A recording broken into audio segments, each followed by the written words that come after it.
Cenário de crise no Brasil, alto desemprego, inflação nas alturas e você que está preocupado. Será que eu vou ter emprego amanhã? Será que eu vou conseguir levar o dinheiro para a família? Eu tenho a solução para você. E prova disso, eu trouxe dois caras incríveis, dois empreendedores, empresários, que passaram a dificuldade que talvez você esteja passando. Hoje eu trouxe aqui Rafael Paixão, empresário, empreendedor, que está com a gente numa trilha muito desafiadora, e Pablo Dussetti. Rafael, sejam bem-vindos ao podcast, ao nosso episódio, e o que a gente vai falar hoje aqui é empreendedorismo e como vencer as barreiras desse mercado desafiador. Tudo bom, Rafael? Tudo bom, Renato. Obrigado aí pela oportunidade. Vai ser muito gratificante poder falar a nossa experiência no mercado, passando por diversas dificuldades e estamos vivendo um momento muito bom, temos bastante experiência para poder passar para a galera. Tenho certeza que vai ser muito benéfico e muito construtivo. Vamos dividir com o pessoal. E aí, Pablo? É gratificante estar aqui, né? A gente passou por um processo, eu conheci o Paixão num desses projetos da minha vida, mas a Demicon mudou. A Demicon é uma oportunidade que muitos não conhecem. A empresa ela realmente pode mudar a tua trajetória.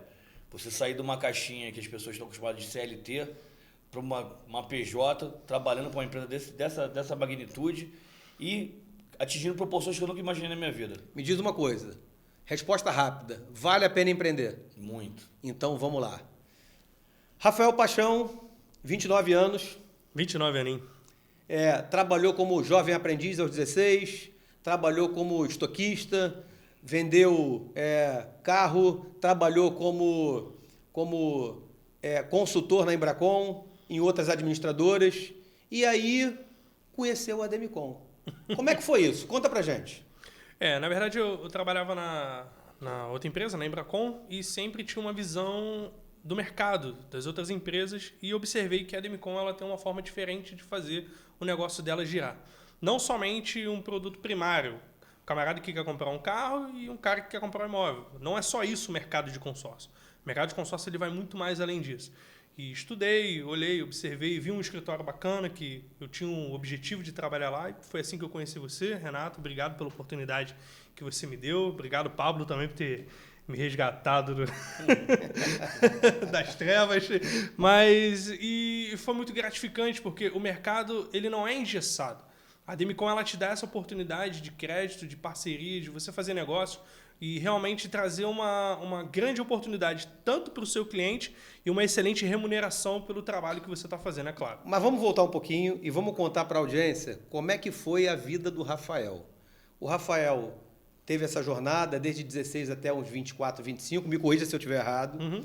E aí você trabalhou em outras administradoras e ficou 7, 8 anos em outras administradoras? Foi 7 anos, eu cheguei ao cargo de supervisão, gerei uma equipe e logo depois eu segui outro rumo da minha vida, mas o total foi 7 anos e meio. 7 anos trabalhando em outra administradora de consórcio. E o que você performou em vendas no máximo no mês? Como consultor, o máximo que eu cheguei foi 720 mil no mês comercializado. Isso já era um auge do escritório, ganhava troféu e tudo, primeiro lugar. E hoje a gente vê uma realidade totalmente diferente no nosso escritório, né? Pessoas assim muito bem sucedidas, que têm um número de uma performance gigantesca, e você olha e fala assim, poxa, isso não é real, né? Eu cheguei lá no escritório, o Renato vendeu 30 milhões para um cliente. Eu falei, cara, não é possível, irmão, eu estou fazendo errado. Mas aí vamos lá, você ficou 7, 8 anos vendendo. A tua venda maior foi 720 mil. Sim. Aí você chegou na Demicon e me falaram que em 2, 3 meses você vendeu 6 milhões e meio. Estão falando aí, né? Bom, porque é aquilo, Renato, você perto de pessoas inteligentes, bem-sucedidas, você não pode ser o mais inteligente da mesa. Tem que ter pessoas muito mais inteligentes do que você, para você dividir conhecimento e crescer profissionalmente também. Então, peraí, o Rafael está falando aqui que você não pode ser o mais inteligente da mesa. Você tem que sentar em mesas onde as pessoas ao teu redor estejam acima e com uma capacidade intelectual acima para te puxar, para te elevar. É isso, Rafa? Exatamente, porque Eu cheguei lá no escritório, uma pessoa do mercado financeiro que conhece tudo da operação do mercado financeiro. Então eu cheguei perto dessa pessoa e comecei a ouvir ela falando para poder, assim, eu entender como é que funciona. Ela também fala muito bem sobre o mercado imobiliário. Outra pessoa também que vem do mercado automotivo, que é o caso do Pablo, tem uma experiência bacana. Então, isso vai agregando valores para o seu discurso e aumenta também a sua capacidade de alcance de cliente. Não somente um cliente que eu estava acostumado a falar, que o cara queria comprar um carro e pagar uma parcela em torno de R$1.000, R$500, e assim eu ia meu discurso. Aqui é totalmente diferente. É você ter... Aqui aonde? Aqui na Demicon, né, que eu falo. Aqui né? na Demicon... Barra Olímpica, né? Na Demicon Barra Olímpica. Então, vamos falar para a audiência aqui. E segura um pouquinho que a gente vai voltar aqui, Rafa. Sim, bacana. Fica nesse aí. Você não pode ser o mais inteligente da mesa. Agora, Pablo, conta para mim. Você veio do mercado automotivo, você trabalhava na Mitsubishi, uma grande referência no Rio de Janeiro. A gente está no Rio de Janeiro, na cidade maravilhosa. E como é que foi a transição de carreira da Mitsubishi para a Demicon? Como foi? Como você conheceu a Demicon? Como é que você está aqui hoje? Na verdade, foi uma grande transição e um ato de coragem, né? Porque eu já tinha um valor fixo, né, na minha carteira, mais comissionamento. Então eu não ganhava mal. A questão não é essa. A questão é a ambição de querer ser mais do que as pessoas estavam acostumadas ali, naquela caixinha. Você era seletista. Sim, mas eu ainda era comissionado. Então você tinha um salário fixo. Sim. E mais uma comissão. Me dava uma certa segurança, eu ainda tinha mais uma bonificação em relação às comissões. Só que, na verdade, na época não existia a gigante Demicon. Qual ano, Pablo? Foi agora 2019, se eu não me engano. 2019 recente, a gente está em 2025, Sim, né? então. 6 anos atrás. Por aí.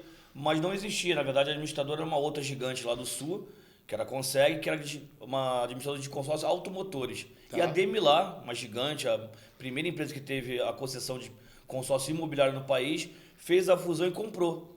Com isso eu fui absorvido de uma forma de quê? De ser convidado, e eu já queria esse desafio e abandonei a CLT. Então, vamos traduzir para a audiência. Você, dentro da Mitsubishi, vendia consórcio a Demicon. Sim, que não era Demicon ainda, mas ela... quando teve a fusão... Era a antiga Demilar. Comecei a vender consórcio Demicon. Até porque hoje a marca ela representa mais de 30 marcas primas do país. Você ficou quanto tempo na Mitsubishi? 3 anos. 3 anos. 3 anos. E aí, como você conheceu a Demicon? Conheci através da gestão que veio, depois que teve essa fusão, eu tive uma nova supervisão que me falou o que estava acontecendo. Até na primeira instância eu fiquei com receio se a gente ia ser mandado embora, o que ia acontecer. Fiquei meio assim, mas aí as pessoas falaram, você tem ótimos números, a gente tem um convite para você, quer ir para um escritório, só que não tem carteira assinada. Eu falei, putz, o que eu vou fazer? Sem carteira assinada? Mas por que eu pensando comigo, né? Já habituado, né? Eu falei, por que eu sairia do emprego de carteira assinada para um que eu não teria segurança? E aí eu vi determinadas pessoas, me identifiquei com algumas e escutei histórias que depois vi que eram verídicas.